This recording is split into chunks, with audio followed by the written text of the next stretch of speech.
हमारे दो संवाददाता इस वक्त तमाम जानकारी के साथ जुड़ गए हैं। प्रधानमंत्री आवास के बाहर से हिमांशु मिश्रा हमारे साथ जुड़े हुए हैं, वहीं जितेंद्र बहादुर सिंह हमारे साथ जम्मू कश्मीर हाउस के बाहर से जुड़े हुए हैं। सबसे पहले हिमांशु, आपका रुख करते हुए, आज का एजेंडा लगभग तय है, किन पॉइंट्स पर फोकस रहना है? ये तमाम बातें कयास के तौर पर भी आ रही हैं और इस तरीके से भी सामने आ रही हैं कि इसी एजेंडे के साथ, इसी मन के साथ तमाम जम्मू कश्मीर के अहम नेता आज इस बैठक में शामिल होने वाले हैं। लेकिन इसके साथ कंडीशंस भी अटैच्ड हैं। क्या वाकई खुले मन से बातचीत संभव हो पाएगी, जिसका जिक्र महबूबा मुफ्ती भी कर रही है? हिमांशु, देखिए, खुले मन से प्रधानमंत्री नरेंद्र मोदी ने यह बैठक बुलाई है क्योंकि पिछले 2 सालों से लगभग जो है, जब से धारा 370 को हटाया गया है और जम्मू कश्मीर को जो है वो यूनियन टेरिटरी बनाया गया है, तब से यह माना जा रहा था कि प्रधानमंत्री जो है ऑल पार्टी मीटिंग को बुलाएंगे।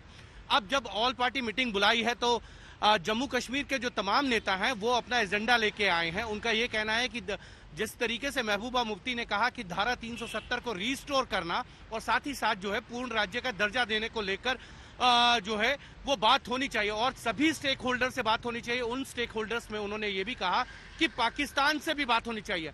लेकिन जहां तक मेरी जानकारी है, इस बैठक के अंदर इस तरीके की कोई बातचीत नहीं होने वाली है। इस बैठक के अंदर ये बात होगी कि विकास को कैसे आगे लेकर जाया जाए, जम्मू कश्मीर के अंदर किस तरीके से जो समस्याएं हैं, चाहे वो स्टूडेंट्स की हो या अन्य समस्याएं हो विकास की, उनको कैसे दूर किया जा सकता है, उसमें किस तरीके से जो है सभी राजनीतिक दलों के राजनेताओं की भागीदारी हो, इसको लेकर जरूर बैठक होगी।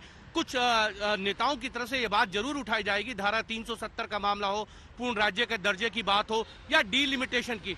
तो ये जरूर है कि डीलिमिटेशन को लेकर अगर बात आती है तो ये जरूर प्रधानमंत्री की तरफ से या सरकार की तरफ से ये कहा जा सकता है कि डीलिमिटेशन का प्रोसेस जो है वो चल रहा है, उसमें जाके आप अपनी बातों को रख सकते हैं। उस कमीशन के सामने चुनाव आयोग ने कमीशन का गठन किया हुआ है। अब देखना यह है कि जब डीलिमिटेशन का प्रोसेस पूरा हो जाएगा उसके बाद ही पूर्ण राज्य के मांग की बात को सुना जा सकता है। डीलिमिटेशन में भी और चुनाव आयोग और सरकार सुन सकती है, उस पर उसके बाद की प्रक्रिया है, क्योंकि डीलिमिटेशन के बाद ही जो है चुनाव होंगे।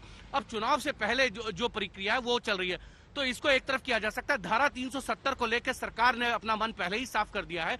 कल बीजेपी के अध्यक्ष जेपी नड्डा ने भी कहा, धारा 370 हटने के बाद जम्मू कश्मीर में जिस तरीके से हर वर्ग के लोगों को फायदा मिला है, चाहे वो स्टूडेंट हो, युवा हो, नौजवान हो, बूढ़े हो, जो भी बुजुर्ग हैं, उन सबको फायदा मिला है, महिलाओं को फायदा मिला है, अलग तरीके का विकास जम्मू कश्मीर को देखने को मिला। उन्होंने ये भी कहा कि 70 सालों से जो विकास वहां पे रुका हुआ था वो विकास हुआ है। अब ये देखना है कि जो अलग बात आएंगी, क्या ये जो मांगे अगर यहाँ उठाई जाती हैं तो उस पर सरकार का रुख तो यही रहने वाला है कि धारा 370 समाप्त कर दी गई है, उसको रिस्टोर करने की बात हो ही नहीं सकती। पूर्ण राज्य के दर्जे की मांग जो है वो सरकार की तरफ से ये कहा जा सकता है कि डीलिमिटेशन का प्रोसेस जब पूरा होगा ये बात उसके बाद देखी जाएगी। और अमित शाह ने खुद जो है संसद के अंदर जब धारा 370 को हटाया था, उन्होंने कहा था कि इस धारा 370 को हटाने के बाद जब सारे प्रोसेस पूरे हो जाएंगे उसके बाद सरकार जरूर विचार करेगी कि आगे चुनाव प्रक्रिया के साथ जम्मू कश्मीर को